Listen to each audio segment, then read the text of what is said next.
Boy and girl in the heart of a secluded forest, shrouded in an eerie mist that clung to the trees like ghostly tendrils, stood an old, decrepit cabin. It was the kind of place that had whispered legends and nightmares for generations, its time-worn exterior masking the horrors that had once unfolded within.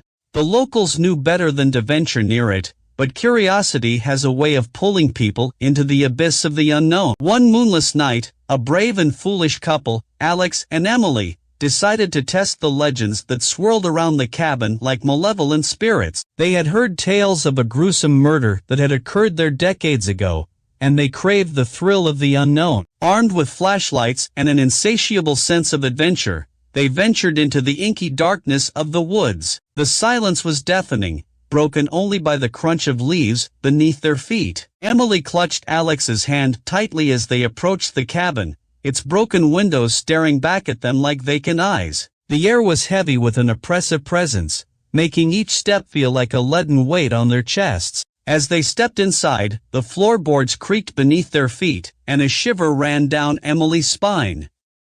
Cobwebs adorned the corners, their threads vibrating in response to an unseen breeze. The atmosphere was thick with a pervasive sense of dread, and yet, they pressed on. They explored room after room, each more unsettling than the last. In one corner, they discovered a tattered photograph of a family, their smiles faded and their eyes haunted. In another, a blood-stained mattress lay on the floor, conjuring visions of unspeakable horrors.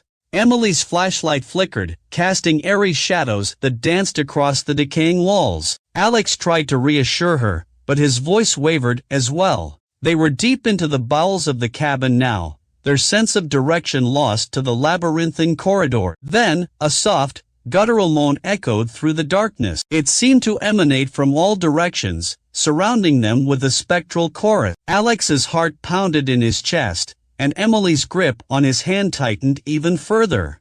They turned to flee but found themselves facing a wall that hadn't been there moments ago. Panic set in as they realized the cabin was playing tricks on them. It was alive, sentient, and malevolent. The very walls conspired to keep them trapped in its nightmarish grasp. Desperation gave way to terror as they stumbled deeper into the labyrinth, their screams and pleas swallowed by the darkness. The moans grew louder, the walls seemed to close in, and the ancient wood groaned in agony. And then, they saw a ghostly figure, cloaked in rags, standing at the end of a corridor. Its eyes were hollow voids, and its skeletal fingers reached out for them.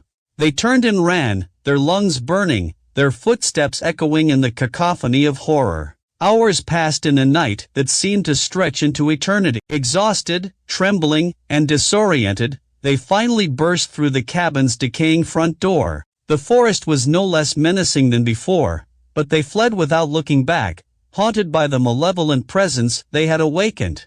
As they stumbled back into the safety of civilization, they vowed never to speak of that night. The cabin remained, its secrets and horrors hidden, waiting for the next curious soul to stumble upon its dark and sinister past, a past that would forever haunt their dreams and shroud their lives in eternal darkness.